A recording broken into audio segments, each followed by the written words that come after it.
Now, I was very tempted to wear red today because in Ireland we are celebrating a great martyr that is a bishop, and Martyr Oliver Plunkett. And I know that there are a lot of Plunkett family members, some of them direct descendants of St. Oliver Plunkett, that are in this parish as well. But he was a very wonderful man, highly educated, deeply spiritual. And he had to leave Ireland to get ordained, and then when he came back he was hounded down and eventually caught, and a conspiracy was concocted that he was trying to get the French to come in and fight against Oliver Cromwell or something like that. Then he was brought to England, and then he was beheaded. And his head has returned to Ireland, but his body is still buried in England. So it's a fascinating story, and one that we should remember always, those who gave their life to pass on the faith to the next generation. The prophet Amos is a wonderful prophet, very rural, farming background, uses images from the land, just like Jesus used images from the land as well.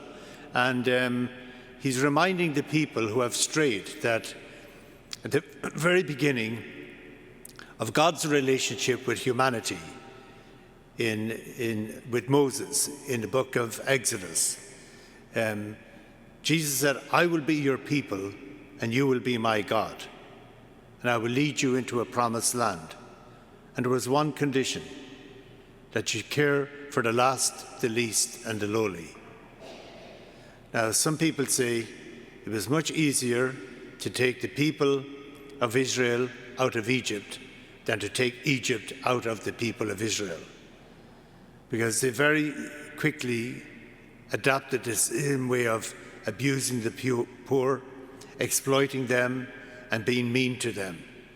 And God wanted them to have a kindness, a compassion, and a care for the most vulnerable people. So that is why the prophet Amos is being very bold in what he says.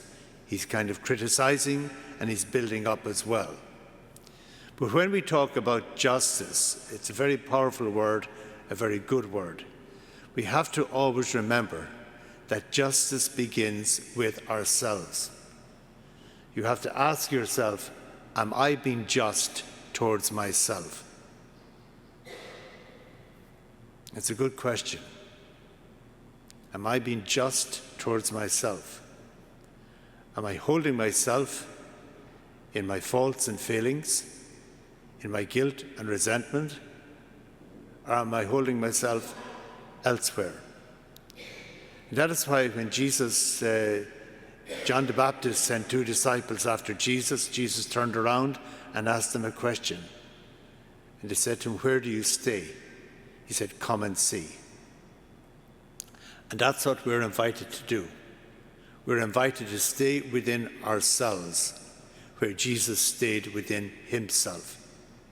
And where Jesus stayed within himself was in touch with God, God's unconditional love within him. And that's where we are invited to stay within ourselves as well, in God's unconditional love dwelling within each one of us as well. Thank you for joining us today. Our digital ministry provides a valuable service to parishioners and visitors alike.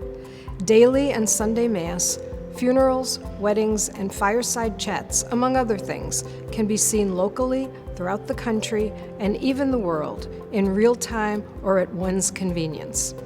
If you would like to support this effort, please go to olphglenview.org. Click on the gold Donate button and then the Sunday Giving icon to make a contribution on our secure online giving portal. We sincerely appreciate your past and ongoing support. Thank you for helping us continue this ministry. God bless.